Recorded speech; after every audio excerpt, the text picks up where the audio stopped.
TDP polit bureau సభ్యులు రెడ్డప్ప గారి Srinivasulu Reddy hot comments చేశారు. వైఎస్ఆర్ జిల్లా కడపలో ఆయన మీడియాతో మాట్లాడుతూ అంబటి రాంబాబు వ్యాఖ్యలు రెచ్చగొట్టేలా ఉన్నాయన్నారు. వైసీపీ అధినేత జగన్ పరామర్శకు వెళ్తే 500 వాహనాలు మంది మర్బలం ఎందుకని సూటిగా ప్రశ్నించారు.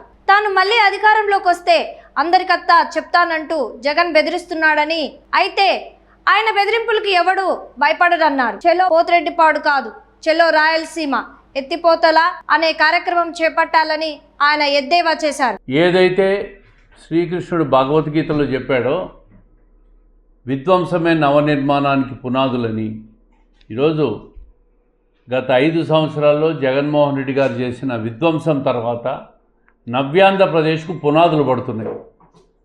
చంద్రబాబు నాయుడు గారి పరిపాలనా దక్షతతో,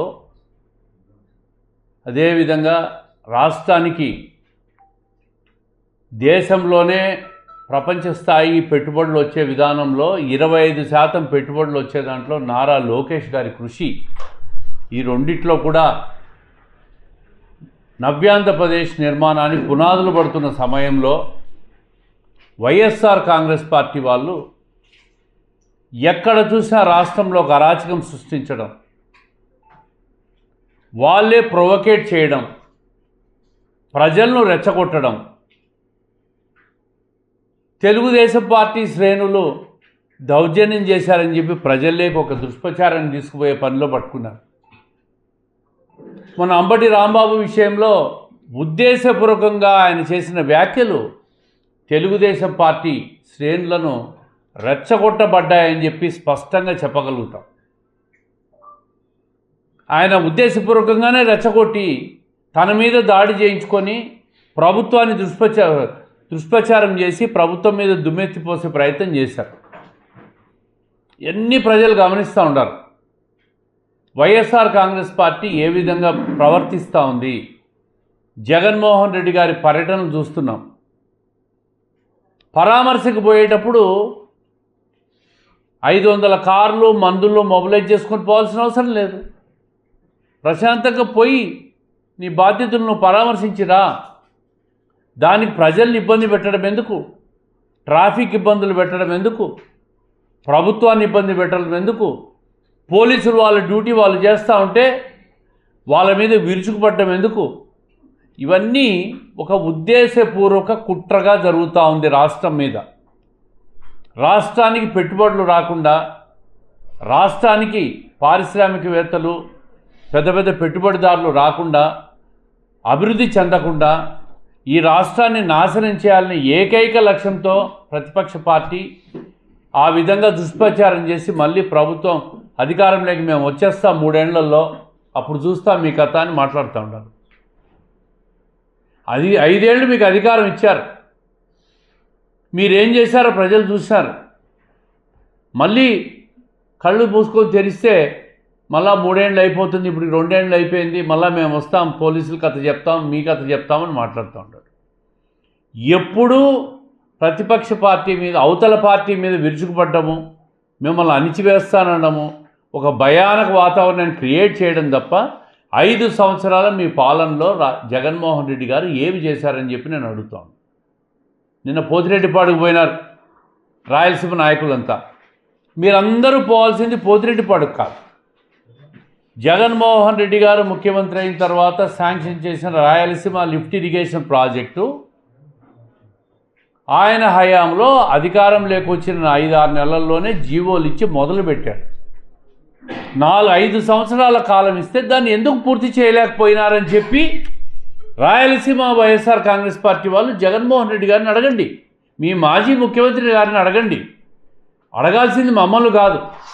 మీరు తలపెట్టిన ప్రాజెక్టులు 5 సంవత్సరాలు సంపూర్ణ అధికారం ఇస్తే పూర్తి చేయలేక మీరు ఫెయిల్యూర్ అయినారు. ఈరోజు పోతిరెడ్డిపాడు దగ్గరికి పోయి డ్రామాలు ఆడుతూ ఉన్నారు, నీళ్ల డ్రామాలు, ప్రాంతీయ విద్వేషాలు, తెలంగాణకు ఆంధ్రాకు ముడిపెట్టడం, కృష్ణా జలాల వాటాలో వాళ్ళు ఎక్కువ తీసుకుపోతున్నారని మాట్లాడడం, ఆంధ్ర పట్టించుకోలేదని మాట్లాడడం. ఈరోజు ఒకసారి చూస్తే రాయలసీమలో ఉన్న రిజర్వాయర్లన్నీ కూడా పూర్తిగా నిండి రైతులకు నీళ్ళు ఇచ్చే పరిస్థితిలో ప్రభుత్వం సిద్ధంగా ఉంది. 700 కిలోమీటర్ల హంద్రీనివా ప్రాజెక్టును లైనింగ్ పూర్తి చేసినప్పుడు మీకు కనపడలేదా? 40 టీఎంసీల నీళ్లు 700 కిలోమీటర్ల కుప్పం వరకు తీసుకుపోయిన నీళ్లు మీకు కనపడలేదా? కృష్ణా జలాలు, పోతిరెడ్డిపాడు ఏం చేయని పోయినారు అక్కడ? ఏమి ధర్నా దీక్షలు చేస్తారు? మీరెందుకు పూర్తి చేయలేకపోయినామని చెప్పి మీరు ముందు సమాధానం చెప్పాలి. 4 సంవత్సరాల్లో నేషనల్ గ్రీన్ ట్రిబ్యునల్ విధించిన స్టేని మీరు ఎత్తించలేకపోయినారు. ఆ రోజు కేంద్ర ప్రభుత్వంతో మీరు మిలాఖతులో ఉన్నారు కదా, సఖ్యతలో ఉన్నారు కదా, మరి ఎందుకు మీరు ఆ నేషనల్ గ్రీన్ ట్రిబ్యునల్లో ఇచ్చిన స్టేను మీరు ఎత్తలేకపోయినారు? అవి ట్రిబ్యునల్ స్టేని తీసేసి ఉంటే ఆ ప్రాజెక్టు ముందుకు పోయేది. ఆ స్టేని తీయలేకపోవడము, సాంకేతిక పరిజ్ఞాన లోపము, అవగాహన లోపము, హడావిడిగా ప్రాజెక్టులను జీవోలు ఇష్యూ చేయడము, ఆ జీవోలు పక్కన వేయడము. కడప జిల్లాలో గండికోట నుంచి 1200 క్యూసెక్కులతో అడిషనల్ లిఫ్ట్ కింద 4600 కోట్లతో హడావిడిగా ప్రారంభించినాం. రాజోలి ప్రాజెక్టు జీవోలు ఇష్యూ చేసినాం. ఇవన్నీ ఈ 5 సంవత్సరాల్లో కడప జిల్లాకు మీరు చేశారా అని అడుగుతూ ఉంటారు. దాని వెనక ఎవరు దోషులు, ఎవరు తప్పు చేశారనే దాని మీద మళ్ళీ నెక్స్ట్ రౌండ్ ఆఫ్ విచారణ జరుగుతుంది. టెస్టులు చేశారు, కల్తీ జరిగింది. కల్తీ జరిగిన మాట వాస్తవమైనప్పుడు ఎవరు ఎప్పుడు ఏ సమయంలో కల్తీ జరిగింది, ఎవరు దానికి సపోర్ట్ చేశారనే మీద విచారణ జరిగిన తర్వాత దాని మీద చర్యలు ఉంటాయి. దీంట్లో రెండో అనుమానం లేదు. నిన్నంతా కూడా ముఖ్యమంత్రి గారు కానీ రాష్ట్ర మంత్రివర్గం అందరూ చెప్పినారు, దేవుడితో పెట్టుకున్న వాడెవడు కూడా, తిరుపతి వెంకటేశ్వర స్వామితో పెట్టుకున్న వాళ్ళు ఎవరు కూడా బాగుపడరు, ఈ జన్మలోనే అనుభవిస్తారు, దీంట్లో అనుమానం లేదు అని స్పష్టంగా చెప్పడం జరిగింది. చర్యలు ఉంటాయి, ప్రజలకు తెలియాలా.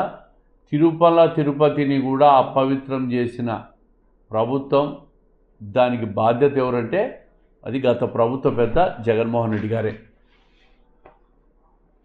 రేపు